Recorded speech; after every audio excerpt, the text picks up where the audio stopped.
Well, that moves on to your number 3.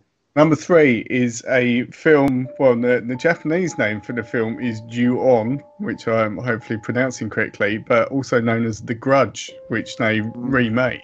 But I've as an American film, but I've never seen the American film, but I've seen the Japanese version of Which it. I've heard is a lot better. Mate, it ruined me. Like there are very few horror films that will really sort of put me on edge. But this one, I remember sitting at home watching it, and it was about like 11 o'clock in the morning or something. I watched this in daylight, and I'm literally sitting there, and I kept looking like at the door or thinking, hang on, what's going on? It's about this house where I think a husband sort of murdered his kids and the dog and like everyone. Grim. And then sort of from there on, there's a curse on the house. So everyone that enters this house is then subject to this curse. Yeah. But what for me what makes it really effective is with a lot of these sort of, I believe it's sort of a thing in Japan with our horror movies. It's not heavy on special effects, but like the spirits or like these demons that are doing this curse are represented by, they're real actors, but they're painted really pale and white. So they got jet black hair and this like white face. And there are just bits like I watched the trailer before we did, sort of in preparation for this. And I was watching the trailer, like, oh God, I remember that bit. There's bits like she's in the shower. The sort of main girl in it, she's in the shower and she's washing her hair, like as you do, and then someone else's hand, I remember, it is in her hair and stuff. Yeah. You're like, oh, it's just creepy. really, really creepy. But it's the best way I can describe it. And when the spirits come, there's like this weird crackling noise. It's like it's a noise that you couldn't relate to anything. And you just hear this sound, and then this like thing, and like, oh God, yeah, scary. What year was that? That must have been like mid 2000s, that wasn't it? Was I'll be able to tell you because I made a note of all of them. That is 2002. 2002 was it? Quite a while ago. Wow. Yeah.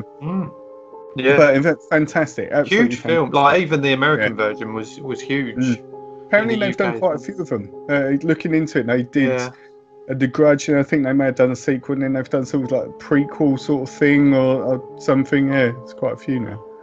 Great film. Amazing film. Good shout. Well, my next two are actually from 2018, so recent ones. Wow. And again, they're horror.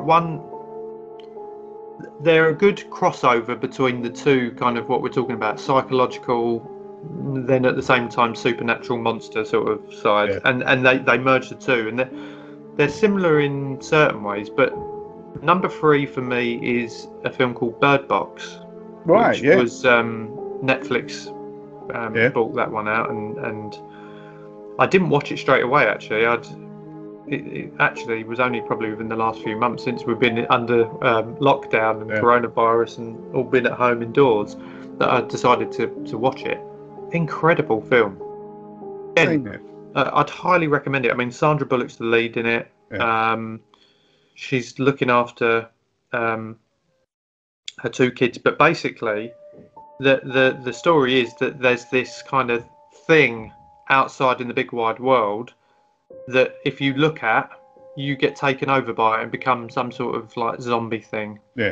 Outside, they've always got to wear blindfolds, and it's a real funny one, like that, you know, and it's very hard to trust other people, but they stumble across others, just trying to get by. Their other senses are heightened because they're not, if they're ever indoors anywhere, so all the windows are shut, because if they look out the window and see whatever this thing is, which you never see, which is another good thing as well, because sometimes once you see it, that kind of ruins it for me. Is that it? I'm pretty sure you don't see it. It was not that long ago I watched it, but anyway. You had your blindfold on. I didn't want to see it. So, but it's another one of them ones where, because you knew what the characters are trying to avoid and all that, and just everything else, and then it's judging whether someone's been turned by it, you know, and then they try and basically kill everyone. or get killed. And it's one of them ones again, but adding them 2 kids in it as well just adds that, and especially as a parent, you then kind of have that kind of oh god, I'd be well protected. Like, what would I do in that scenario with my kids and things like that?